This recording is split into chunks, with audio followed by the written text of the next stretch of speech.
Kita di pembahasan tentang masih di masalah kesombongan. Panjang lebar memang. Beliau membahas tentang masalah kesombongan ini karena ini suatu hal yang sangat rawan. Karena setiap manusia ini punya nafsu, dan nafsu ini suka salah satu sifat nafsu suka suka merasa nyaman ketika dipuji dan dihormati dan dimuliakan orang.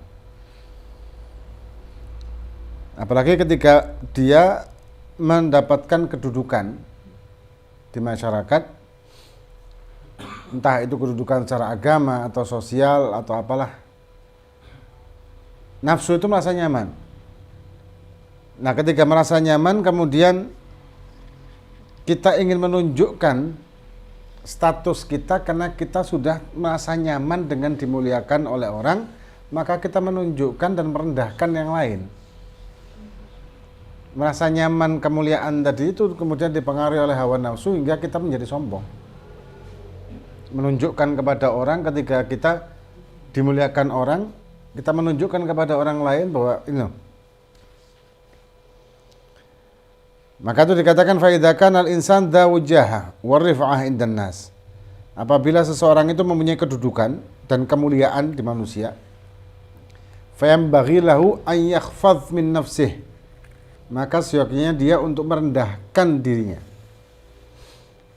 Merendahkan dirinya dan selalu dilawan nafsunya. Merasa nyaman dengan kemuliaan, merasa nyaman dengan kedudukan, merasa nyaman dengan jabatan, ini direndahkan di hati, dan diingatkan lagi bahwa kita ini hanya sekedar manusia yang tanpa arti di hadapan Allah. Kita ini tidak ada artinya. Kita ini cuma manusia yang kita juga tidak mampu untuk melakukan apa yang kita inginkan kecuali Allah menghendaki. Masalah bisnis misalkan, setiap orang pasti ingin bisnisnya berhasil, tapi tidak semua orang berhasil. Masalah kesehatan, setiap orang kepingin sehat, jaga kesehatan dengan minum vitamin dan sebagainya, olahraga dan seterusnya. Cuma tidak setiap orang berhasil juga kan. Ada orang yang sudah jaga kesehatan, tidak makan makanan yang pantangan lah apa segala macam, ternyata masih sakit juga. Dan banyak hal. Intinya sadari diri kita dan katakan sama jiwa kita sendiri bahwa kita ini bukan apa-apa. Kita tidak mampu untuk melakukan apa-apa.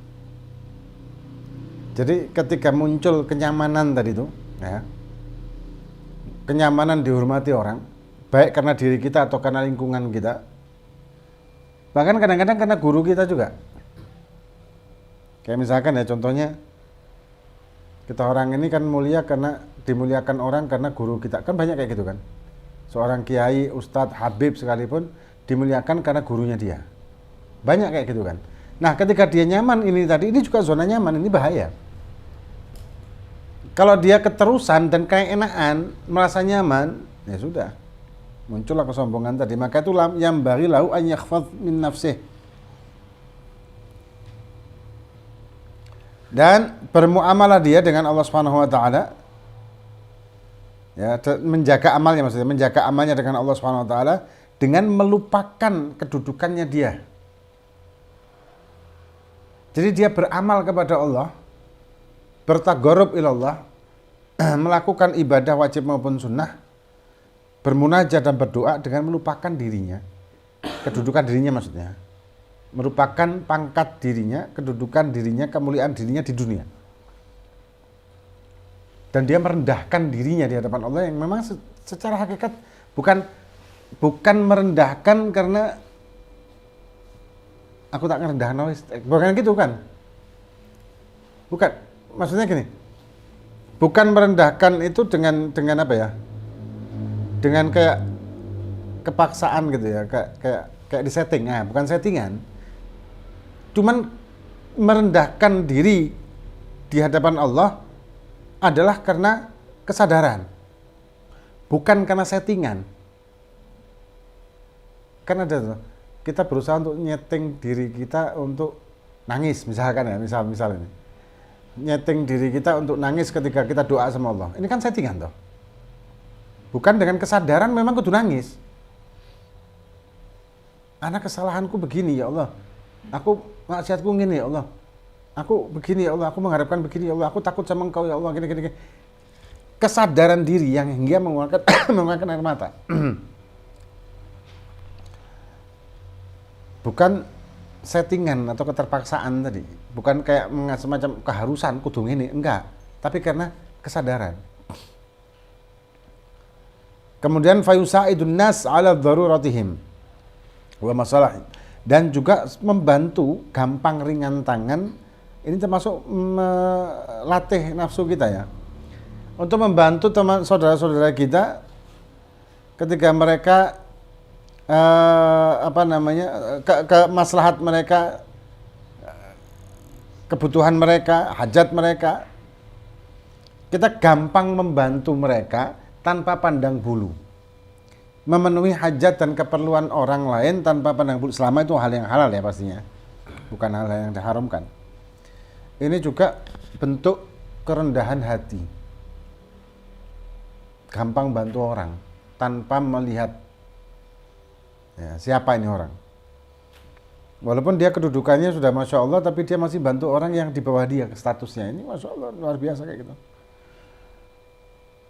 Dan juga fashfa'ulil munkasirin, dan juga menolong orang-orang yang sumpek atau hatinya hancur. Hatinya sumpek, hatinya hancur, hatinya gak karuan. Dia bantu. Dia nasihati, dia menghibur, dia nemeni dan sebagainya. Kemudian wa yakunu, dan wasilatul fuqara ilal aghniya, dan juga menjadikan wasilah antara orang-orang kaya dengan orang-orang miskin. Maksudnya wasilah ini dia menggerakkan hati orang-orang kaya untuk membantu orang-orang miskin. Sekali lagi ini juga membentuk kerendahan hati. Bukan gengsi kan, dia bukan bantu untuk dirinya, minta sama orang kaya untuk dirinya bukan, tapi menyalurkan, ayo itu loh, kesian bantuan si fulan ini, ente kan Masya Allah, ente kan coba bantuin, ayo sama-sama bantu yuk, ayo bareng-bareng ngewangi fulan itu rumahnya mau roboh.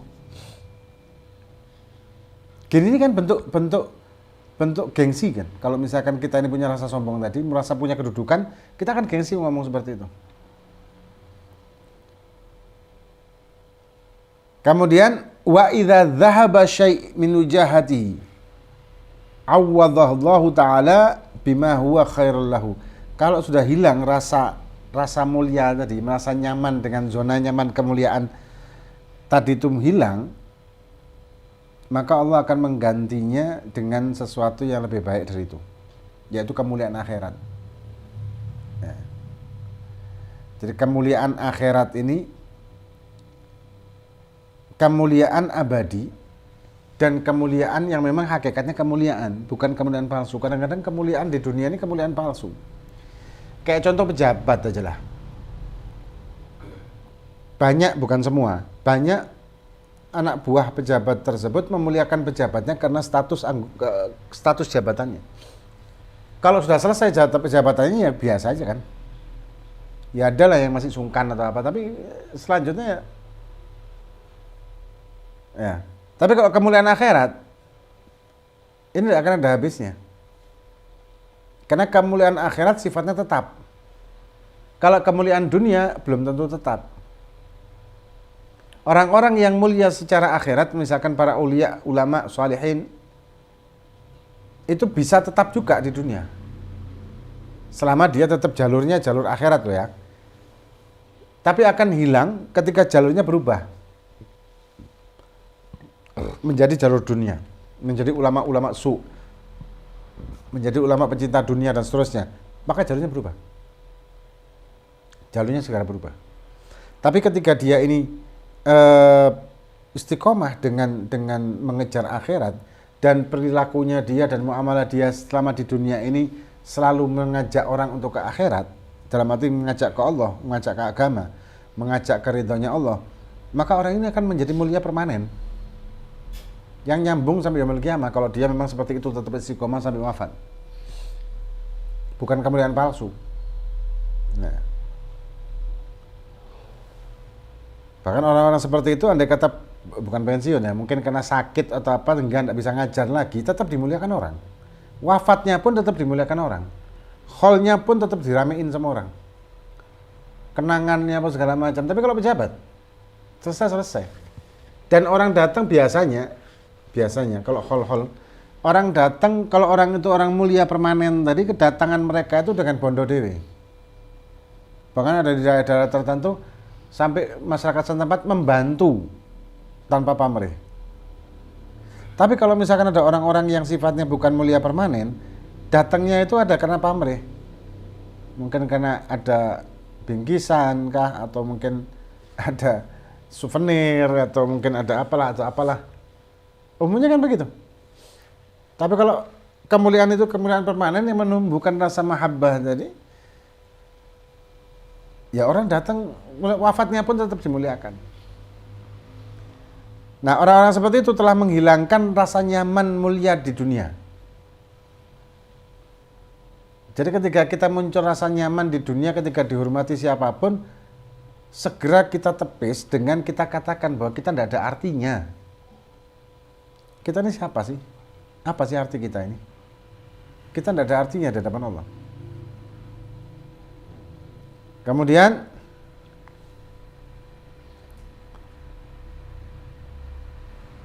ini apa namanya? Sesuatu yang menarik sebetulnya. Menariknya apa? Karena umumnya kita tidak terlepas dari hal yang seperti ini. Baik kita hidup di dunia kerja ataupun di dunia pertemanan, kita berkaitan dengan, atau kita selalu adalah di jiwa kita ini rasa nyaman dihormatin orang. Coba kita tafakur, kita renungin, seharian aja kita merasa nyaman untuk dimuliakan ini beberapa kali. Kita akan menemukan itu. Entah dengan apa namanya, dengan kapasitas banyak, kapasitas rendah mungkin, atau mungkin sedikit atau apa, tapi ada rasa nyaman itu. Bahkan rasa nyaman ketika dihormati atau dimuliakan oleh istri atau oleh anak, itu juga ada loh. Bukan berarti kita membiarkan mereka kurang ajar dengan kita, bukan loh ya, bukan seperti itu. Kita mendidik mereka untuk hormat dengan kita karena ini adalah mendidik secara syariat, ya, bukan kita masuk ke zona nyaman itu. Tapi kita mendidik mereka untuk berbuat akhlak yang baik sebagai anak atau sebagai istri. Cuman zona nyamannya ini, tidak ada bahas zona nyamannya. Zona nyaman ini pasti ada. Nah, tinggal kita membiarkan kenyamanan di hati kita dimuliakan oleh orang ini dan kita akhirnya menjadi sombong, ataukah kita lawan, itu tergantung kita. Kita biarkan, akan muncul sombong. Kita lawan, akan muncul tawadhu. Udah itu. Wallahu a'lam bishawab. Fatihah billahi fakana fi du'a wa sallallahu. Alhamdulillah bil Fatihah. Surah al-An'am. Ghairil maghdubi 'alaihim waladdallin. Amin.